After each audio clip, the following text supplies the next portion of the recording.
Olá, amigos e amigas. A gente vai abordar nesse vídeo a questão da origem da corrupção no meio político, né? Meu nome é Ademir Costa e se você puder aí se inscrever no canal e dar um gostei, isso ajuda aí a gente, tá certo?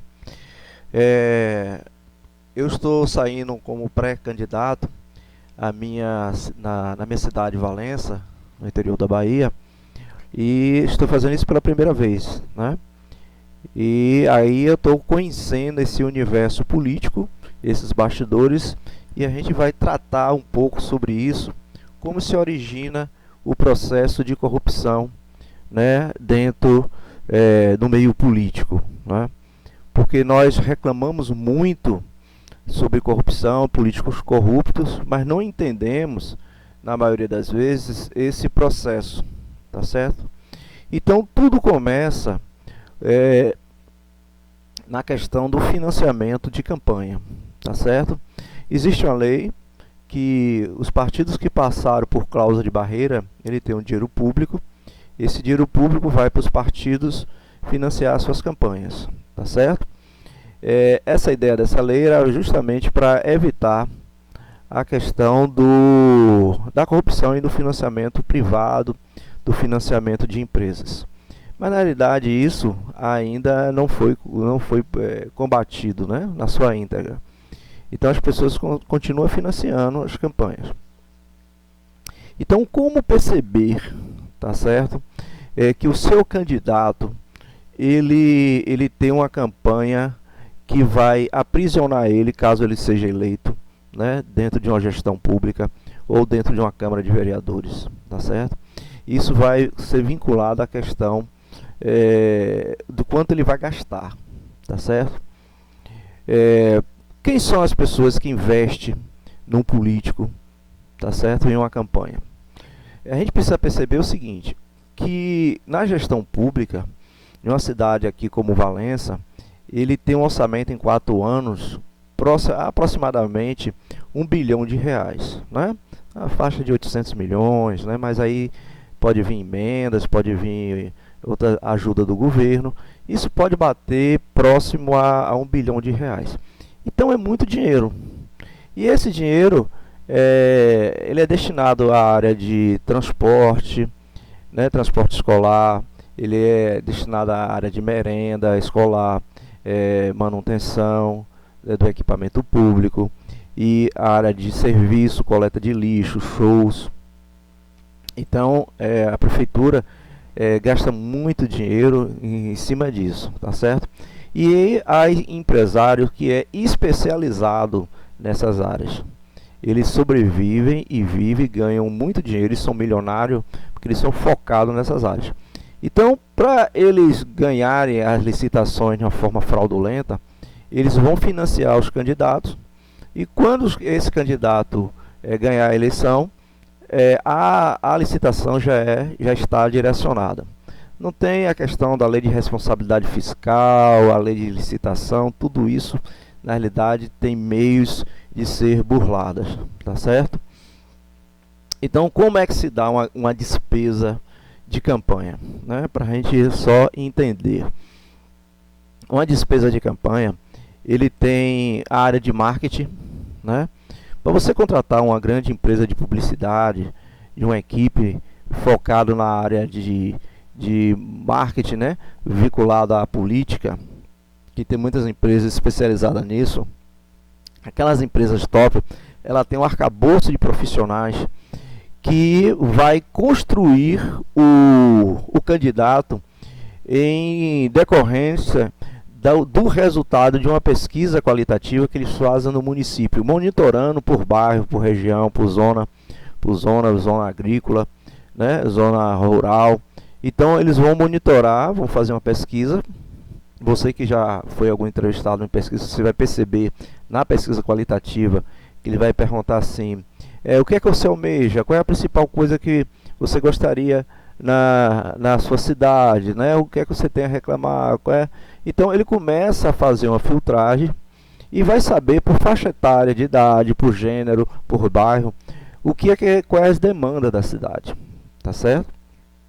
Então, quando uma empresa de publicidade pega essas informações, ele vai construir o personagem, na verdade é um personagem, o personagem político para falar para aquele público. Então ele vai falar, né, se ele vai falar para o grupo jovem, ele já tem uma pesquisa, sabe quais são as demandas do público jovem. Se vai falar para um público conservador, ele já vai saber o que, é que ele vai falar para aquele público conservador. Se é um público, né, progressista, idem, e assim por diante, tá certo? Isso custa muito caro, isso não é barato, né? As empresas de primeira linha, né, que fazem isso, não é barato não, é caro, tá certo? Outras coisas que gastam muito em campanha é combustível. Por exemplo, Valença, na nossa cidade, ela tem uma zona rural que tem mais de 3.000 quilômetros de estrada, né, de rodagem. E imagine um candidato circular 3.000 quilômetros, não só ele, como os assessores, né, as pessoas que acompanham. Isso gasta uma fortuna de combustível. A outra coisa que se gasta muito na campanha são as compras de lideranças. Então, quais são essas compras de liderança? Então, as pessoas de associação de bairro, os segmentos religiosos, qualquer segmento que representa algum grau de liderança, tá certo? Algumas pessoas, não todas, vou fazer aqui um parênteses, não estou dizendo que todas fazem isso, mas é claro que existe um mercado para isso. Mercado que eu estou falando assim, porque é um negócio, tem gente que vive disso, tá certo?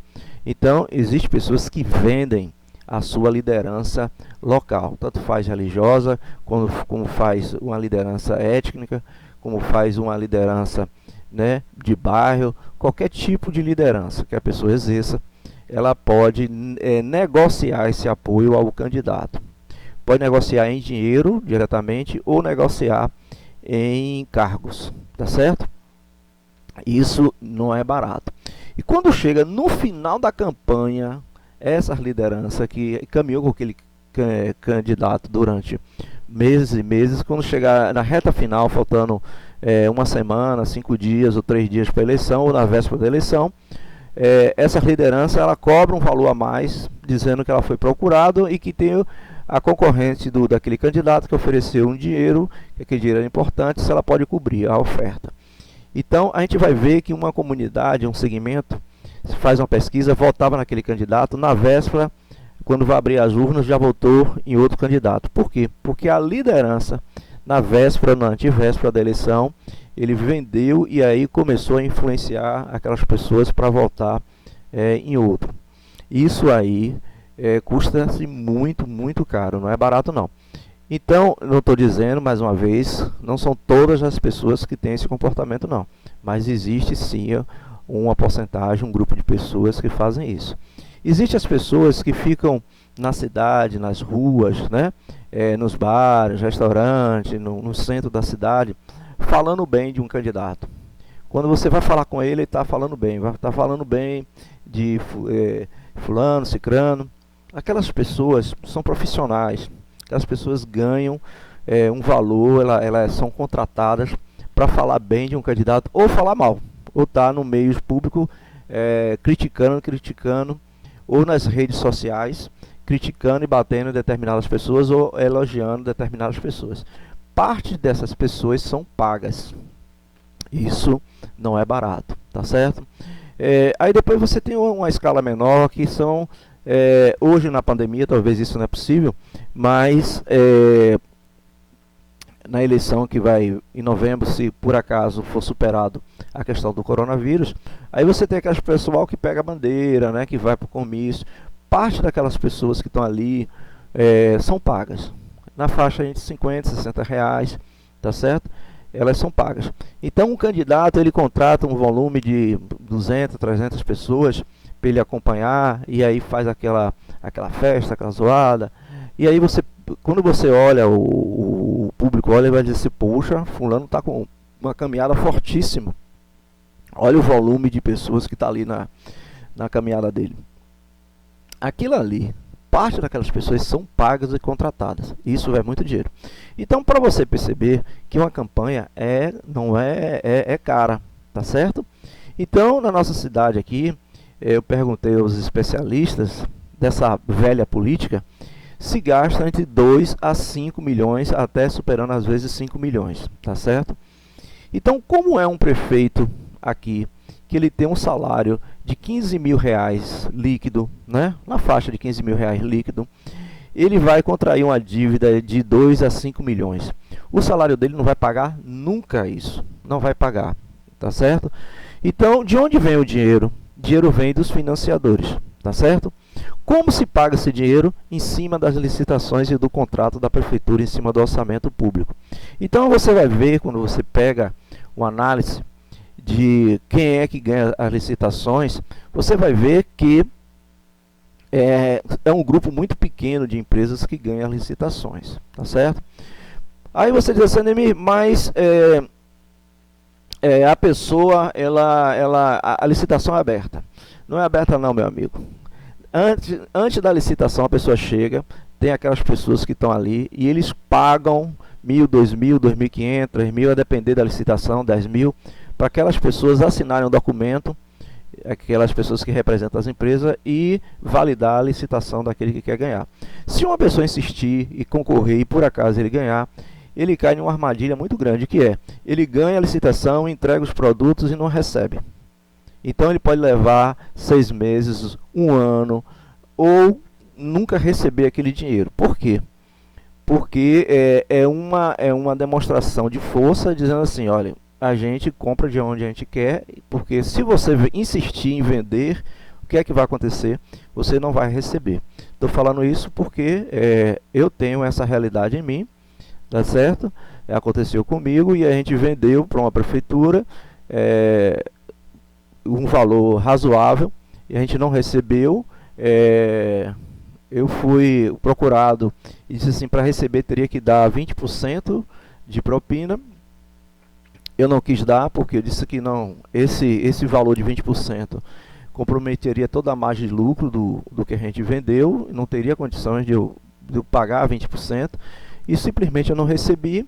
Isso já tem 5 anos, a gente entra na justiça, você paga para entrar na justiça, a justiça também é extremamente morosa, ou seja, você já tem 6 anos, eu tenho 6 anos que não recebo dinheiro, está em vias judiciais, a justiça me deu ganho de causa, mas a perspectiva de receber pode levar anos e anos, 10, 20 anos, né, em estar em precatório. Então, a gente não tem garantia nenhuma. Então, as empresas que ela não entra em licitação por causa disso, ela não tem garantia de receber. Então, esse é o grande esquema de corrupção que existe, tá certo, dentro da prefeitura, e isso é muito difícil. Como é que você vai enxergar isso no seu candidato? É enxergar quem são os seus financiadores de campanha, tá certo? Quem anda com aquele empresário, quem financia com aquele empresário, e se são pessoas especializadas na área de licitação. Se são, tenha certeza que o seu candidato, ele não tem condição de ser um bom gestor e um gestor honesto. Ele vai ser um gestor corrupto, porque ele não tem como pagar aquela dívida que não seja dos cofres públicos, tá certo? E não é pagar dívida não. Além de pagar dívida, é um investimento que rende muito, muito dinheiro para aquela pessoa, tá certo? Então, se a pessoa investiu 500 mil ou 1 milhão, ele vai querer tirar 10, 20 vezes mais daquilo que ele investiu. São especializados nisso. Então, vamos tomar consciência, vamos ter mais racionalidade e vamos tentar, nessa eleição, a gente tirar essa cultura de corrupção que vivemos na nossa sociedade, porque é um reflexo social, e na gestão pública, que é um câncer e que corrói todos os tecidos sociais que a gente conhece. Um grande abraço a vocês e até um próximo vídeo.